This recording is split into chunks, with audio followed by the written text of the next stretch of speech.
Imagine powering on a system where the operating system feels less like a fragile stack of packages and more like a solid, self-healing foundation. A system designed from the ground up to stay stable, secure, and predictable, no matter how hard you push it with modern workloads. That is the promise of openSUSE, MicroOS 2.0, and in this deep review, we're going to explore what makes it special, how it fits into the future of Linux, and why it represents one of the most compelling visions for immutable operating systems and container-focused environments today. openSUSE MicroOS 2.0 is not just another incremental update. It's a statement about where Linux is going in a world dominated by containers, cloud-native applications, and DevOps-driven infrastructure. From its transactional update model to its tight integration with container runtimes, MicroOS challenges many long-standing assumptions about how a Linux system should behave. To understand MicroOS 2.0, it's important to first understand the philosophy behind immutable operating systems. Traditional Linux distributions allow you to install, remove, and modify packages freely on a running system. While this flexibility has always been one of Linux's greatest strengths, it also introduces complexity, configuration drift, and risk. Over time, systems become harder to reproduce. Updates can break dependencies, and a single misconfiguration can bring down critical services. Immutable systems take a different approach.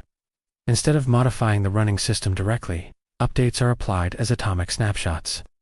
The system boots into a known good state, and if an update fails, you simply roll back to the previous snapshot.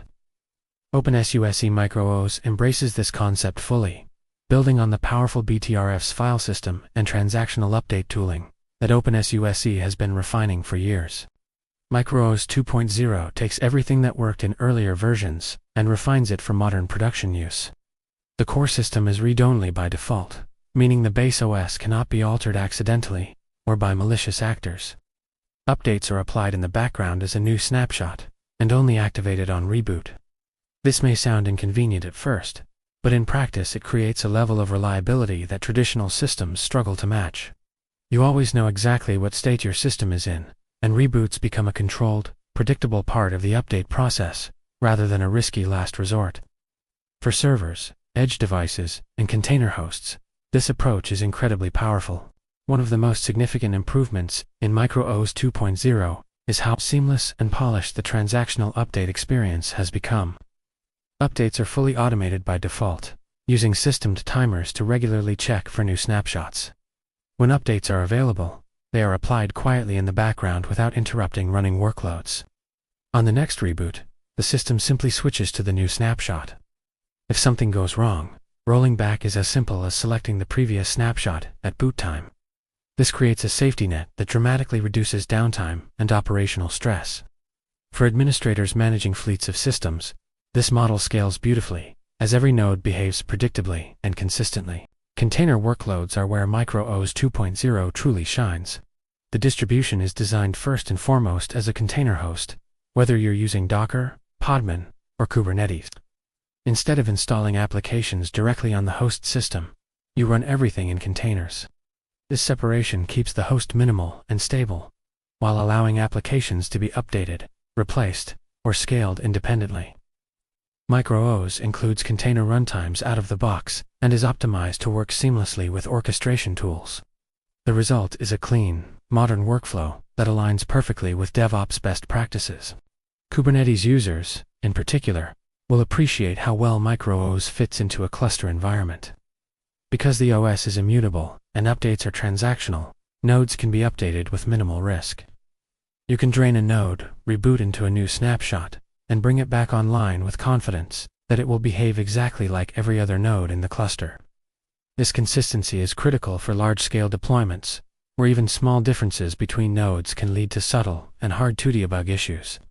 MicroOS 2.0 effectively turns the operating system into a reliable, interchangeable component, rather than a source of variability.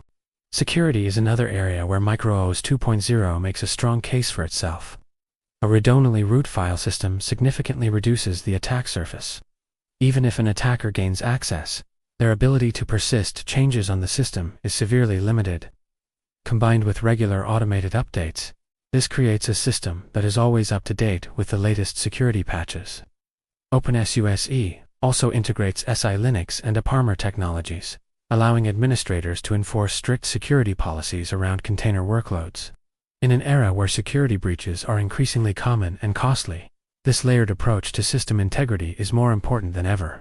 Despite its focus on servers and containers, MicroOS 2.0 is not limited to headless environments. openSUSE has also developed a desktop variant based on the same immutable principles. While this review focuses primarily on the server and container use case, it's worth noting that the same ideas are influencing the future of Linux desktops as well.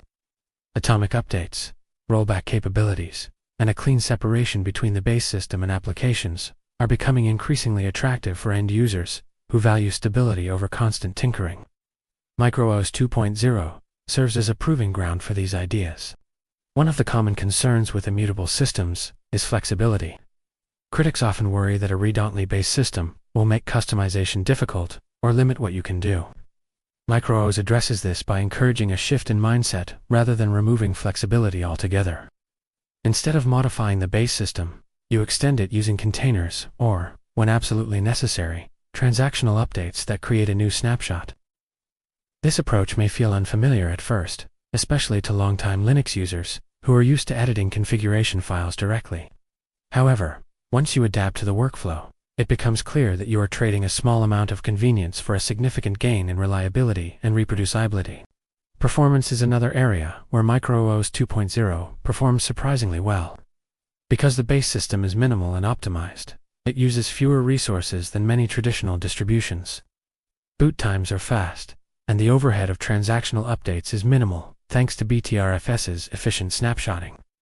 Running containers on MicroOS feels snappy and responsive, even under heavy load. For edge deployments or resource-constrained environments, this efficiency can make a real difference. The tooling around MicroOS has also matured significantly in version 2.0. The transactional update command line interface is intuitive and well documented, making it easy to manage snapshots and updates.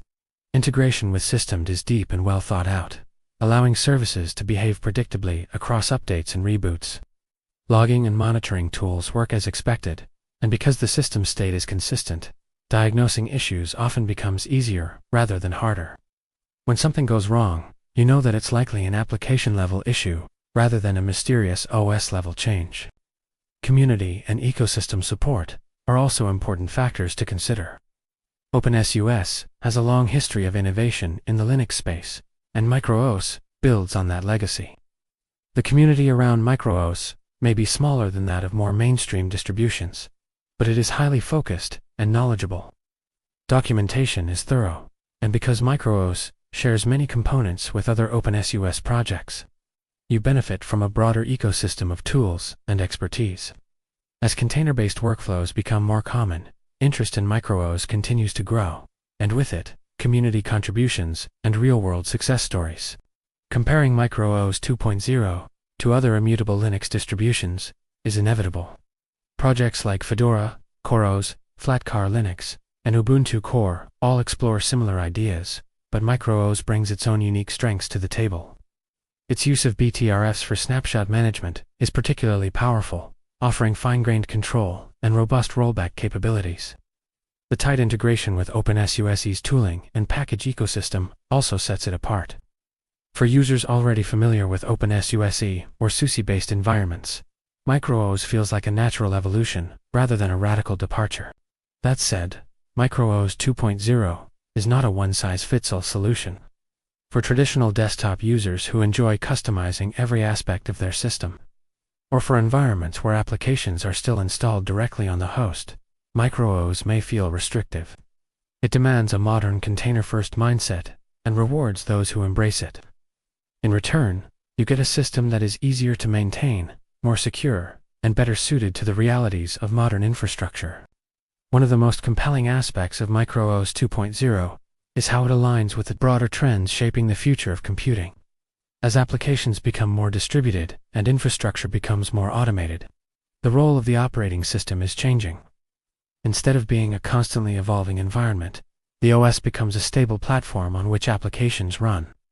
Updates are predictable, failures are recoverable, and systems are treated as disposable components rather than precious snowflakes. MicroOS embodies this philosophy in a clean, open-source package. From a developer's perspective, MicroOS can also be a joy to work with. Knowing that the underlying system will not change unexpectedly allows developers to focus on their applications rather than the environment. Containerized workflows become simpler and more reliable, and testing in environments that closely mirror production becomes easier. This consistency across development, staging, and production is one of the key promises of containerization, and MicroOS helps deliver on that promise at the OS level. In real-world deployments, MicroOS 2.0 has proven itself to be robust and dependable. Whether used as a Kubernetes node, a container host for microservices, or an edge device OS, it delivers on its core promises.